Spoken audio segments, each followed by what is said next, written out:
তো হ্যালো বন্ধুরা, তোমরা কেমন আছো? আশা করি সবাই ভালোই আছো। তো এই যে দেখো আমার মাইয়া অনেক কষ্ট করে যে ঘর দুয়ার মানে সব গুছাই লাইতেছে আজকে। তো এই সবাই আমরাও ছোট্ট থাকতে আগে এক সময় ঘর দুয়ার বড়াইছি, কিন্তু যখন বুঝে হয়ে গেছি তখনকার নিজেই মানে গুছান শিক্ষা লাইছি। তো এই যে দেখো আমার মাইও ওখানে আস্তে আস্তে মানে একদম পুরা ঘর দুয়ার কেমনে গুছাই টুছাই রাহে সব শিক্ষা লাইছে।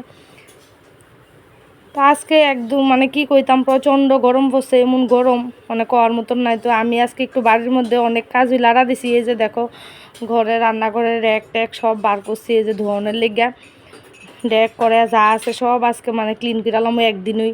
তারপরে এই যে দেখো আমার বারিন্দার কি অবস্থা, বারিন্দা তো সিমেন্ট ছাড়া লেফনই জানা।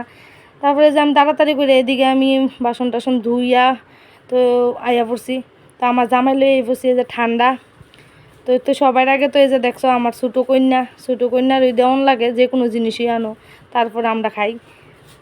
তো এই যে সবাই মিলে খাইয়ে লাইলাম, ঠান্ডা ঠুন্ডা খাইয়ে আবার তাড়াতাড়ি কাজে লেগে গেলাম গা। তো তোমরা তো দেখাইছি বারিন্দাটা এই যে কেমন চর বাকলা ওইটা কি অবস্থা।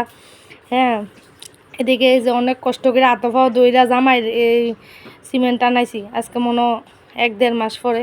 তো অনেক কষ্ট করে আনাইছি, আনাই এসে এই যে দেখো কত সুন্দর করে সব লেপা টেপা লাইছি। এদিকে দেখো লেপতে লেপতে আমার শ্বশুরে ভাড়াও দিয়ে লাইছে। তো আচ্ছা যাক, কিছু করার নাই। তো আজকের লেগে ভিডিওটা এতটুকুই। তো এই যে দেখো সব ক্লিন করে লাইছি আজকে, লেপা ফুইচা একদম পরিষ্কার। তো তোমরা যদি ভিডিওটি ভালো লাগে অবশ্যই লাইক কমেন্ট শেয়ার করে পাশে থাকবা। টাটা।